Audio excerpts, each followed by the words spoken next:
Hello, folks. This is your hillbilly historian coming to you from the hills of East Tennessee and Appalachia to bring you the truth about history, historicity, historiography, all the places where the great lines reside.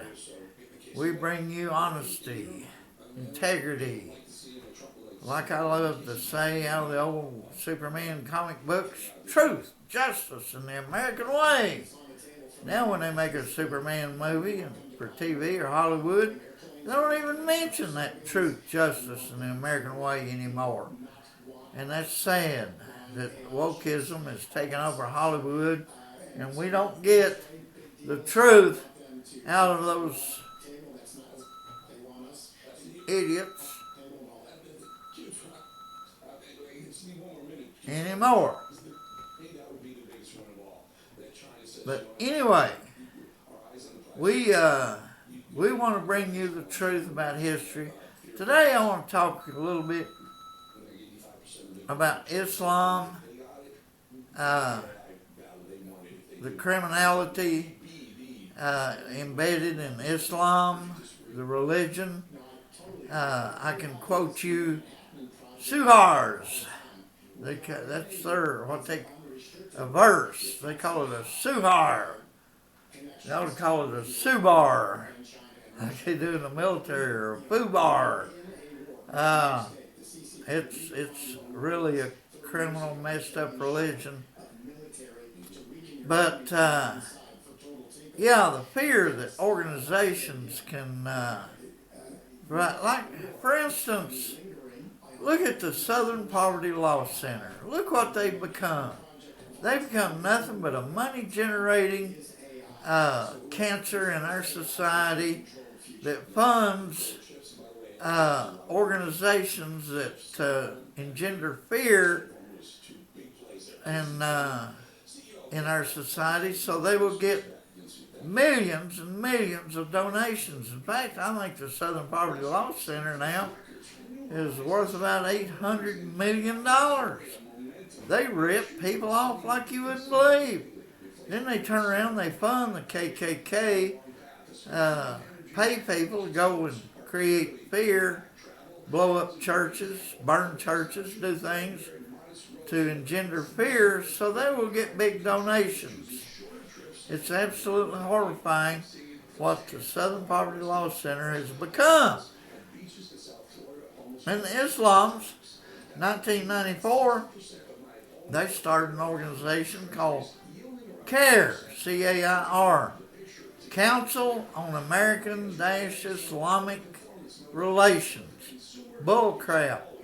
It's an internal, fifth column, fear-mongering organization to undermine the American government, American society. CAIR has 25 offices spread all across America. They are a very big cancer in our midst. And we need to get those Islamist people out of this country unless they want to worship their religion quietly and privately and not be throwing gasoline on all of our fires and our cultural issues and problems. But anyway, Morris Dees, who's in charge of the Southern Poverty Law Center, he was a hero at one time. He started out as a good attorney in Mississippi. Alabama. I'm sorry, he was in Alabama. Southern Poverty Law Center is headquartered in Alabama. He filed a lawsuit against the KKK in Alabama, where a couple of redneck, idiot, murdering, gutter maggots captured this kid and hung him, lynched him on a telephone pole. Morris Dees sued the KKK because these two guys turned out they were members of the KKK, and Morris Dees bankrupted the KKK. he handed the keys to their headquarters in Birmingham, Alabama, to a little old black lady who was the grandmother who was raising that boy that they murdered. So Morris Dees, and he published a book about it, and I bought a copy, an audio version, and listened to it when I was out on the road computerizing election offices all over America. It was a good book, and I thought he was a great man and all that, but like a good sleaze, ambulance chasing lawyer, he found he could make big bucks with this Southern Poverty Law Center, where they claim church organizations and religious groups are terrorists. He lies now for the money, and liberals just pour money into his organization. Like I say, he's worth almost $1 billion. But he got caught paying KKK and other right-wing white supremacist organizations to stir up trouble in our society, to scare the hell out of these poor, white, liberal, ignorant women to donate millions of dollars to his organization. So Morris Dees turned this out to be just another slime, ambulance-chasing lawyer, dollar-chasing lawyer. It's a shame, because he started out a hero, but now he's just another maggot in the gutter, dredging up money with lies and false hoaxes and all this kind of crap. But anyway,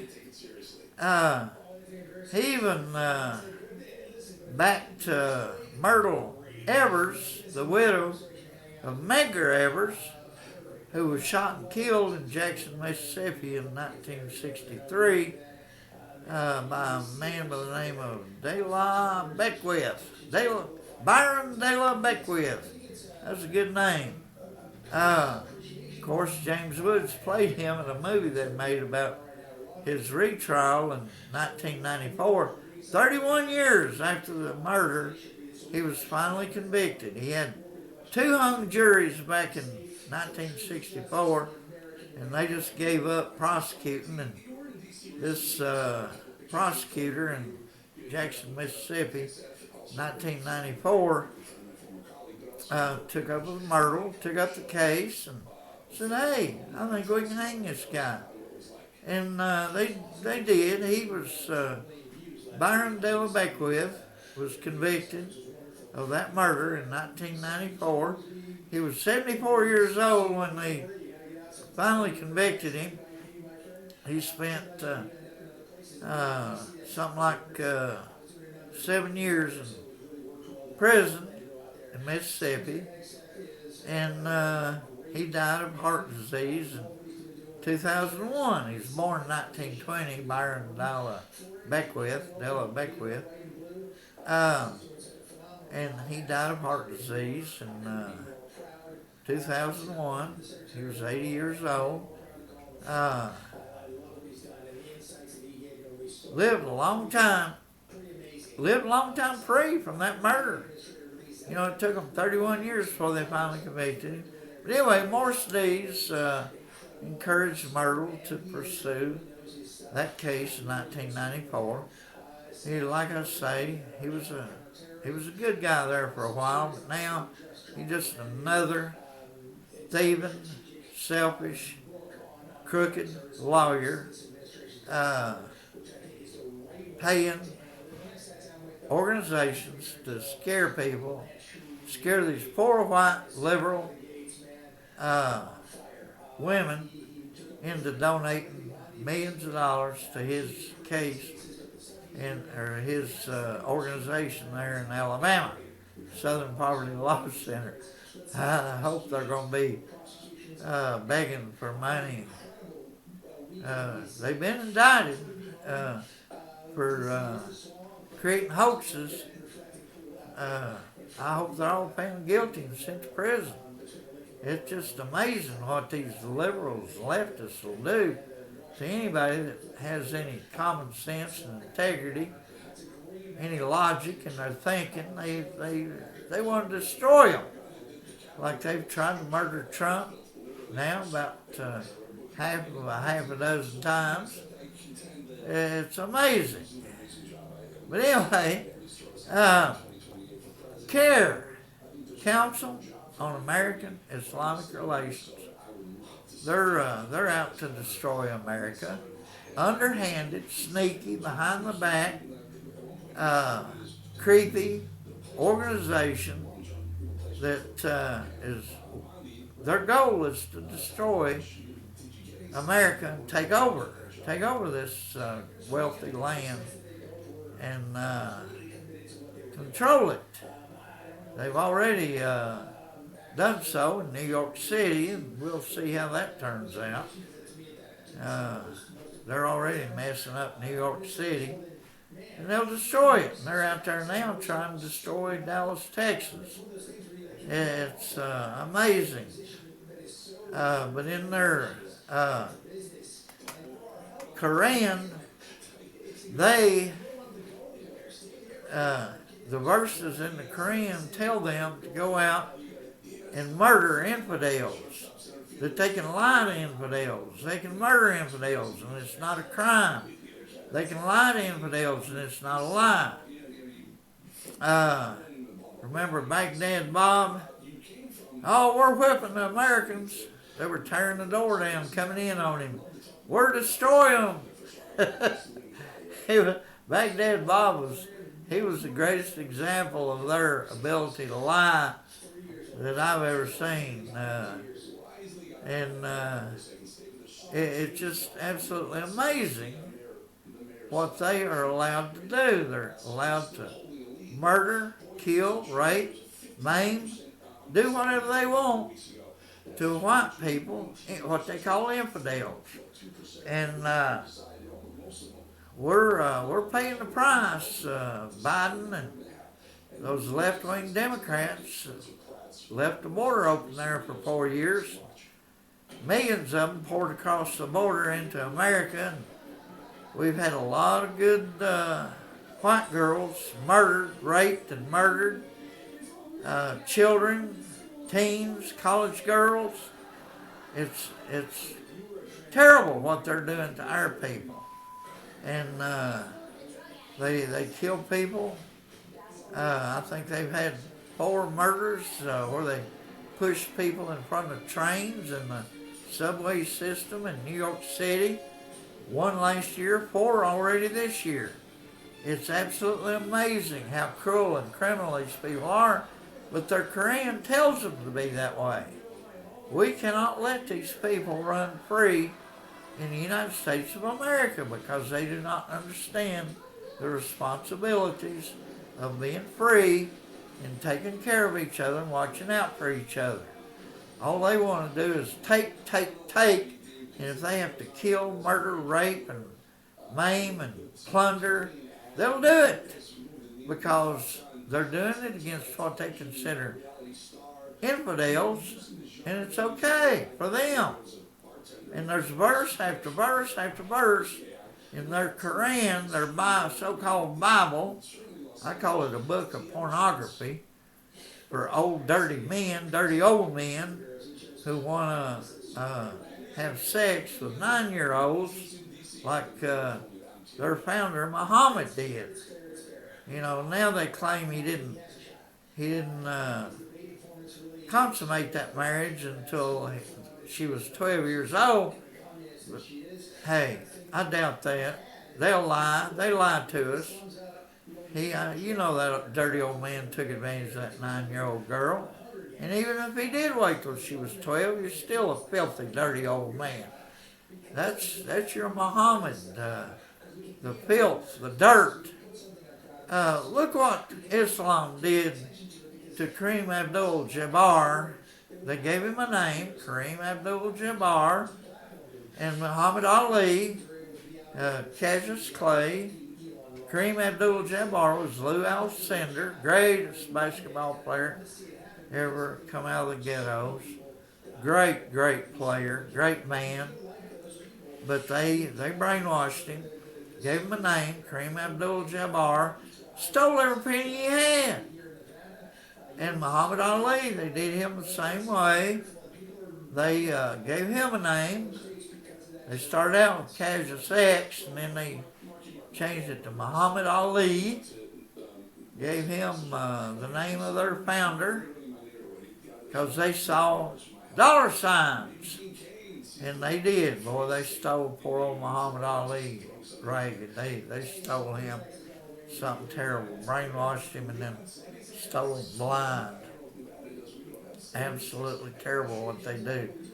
You know, they even, when Muhammad Ali was suspended for not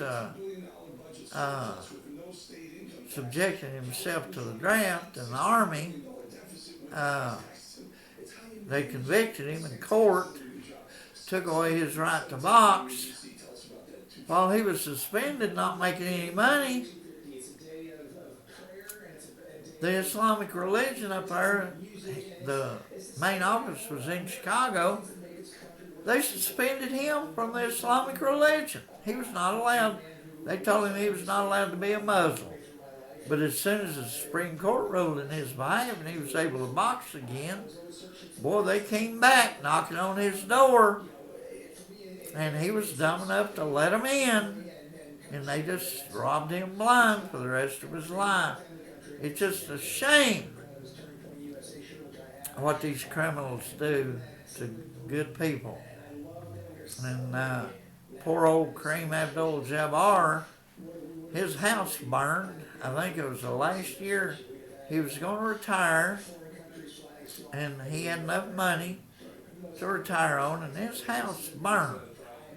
And one of the things about his house burning, he had probably the greatest collection of LP jazz albums anywhere in the United States, and it all burned, melted. Vinyl melts in a fire, and it destroyed his unbelievable collection. And so he was fixing to retire, and because his house burned and he didn't have insurance or anything, he had to pull his money out of the bank, build him a new house and everything. He had to sign to play 2 more years to get some money back in the bank. Because Islamic religion had stolen, taken everything he had. These people are evil. Evil! And Morris Dees is right in there with them. Sick, low-life, maggot of a lawyer, ambulance-chasing lawyer. He was a hero at one time, but no more. Now he's just another lying, thieving lawyer. I hope he gets sent to prison.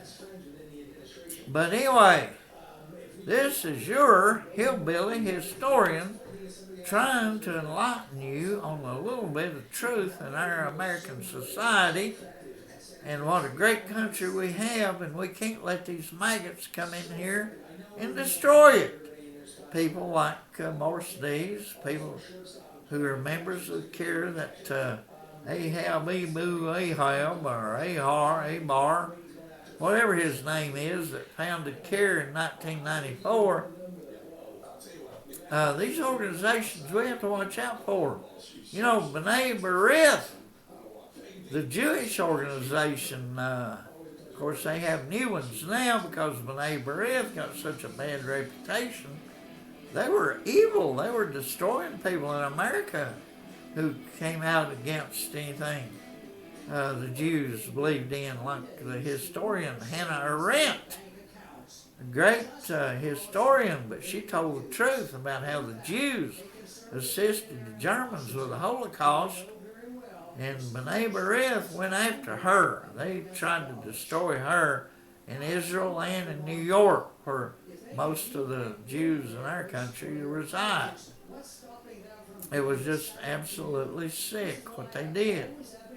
But they'll definitely promote themselves. They sure promoted this Lipstadt woman down in teaching history at Emory University down in Decatur, Georgia.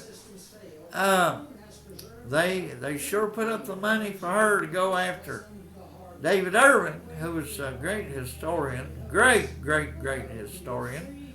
Deborah Lipstadt published, I think she's published only one book, and she named David Irving as a Holocaust denier, and he wasn't a denier. He just questioned some of the things about how the Jews were marketing the Holocaust. You know, in 1972, the Jews started capitalizing Holocaust, because if you're going to sell a product, it needs to start with a capital. Like Tylenol has a capital T, or Preparation H has a capital P. Advil has a capital A. A product has to have a capital. They capitalize the Holocaust. And they market the Holocaust around the world. There's something like 30 countries now that have Holocaust memorials or museums. We have one here in the United States, one of probably the biggest in the world. We didn't have a damn thing to do with the Holocaust. And neither did Uruguay, but Uruguay has a Holocaust museum. They didn't have a thing to do with the Holocaust. They weren't even in the war. The United States was in the war, but Uruguay wasn't. They were kind of a sidekick there in Montevideo, but when that German ship got stranded in their harbor, and they sank their own ship rather than having to put up a fight with the British that were waiting on them to come out of that harbor. But anyway, this is your hillbilly historian trying to enlighten you with a little truth and honesty and integrity about history and the people that we are living with. Wake up, folks. Wake up. Do not let the Islamists into your community. Do not let these illegal aliens come in and take over. Do not let Morris Dees take money out of your pocket with these hoax, fear-mongering cases that he's trying to engender here in American society. But anyway, you have a good day. This is your hillbilly historian signing off here in the hills of East Tennessee. You have a good day.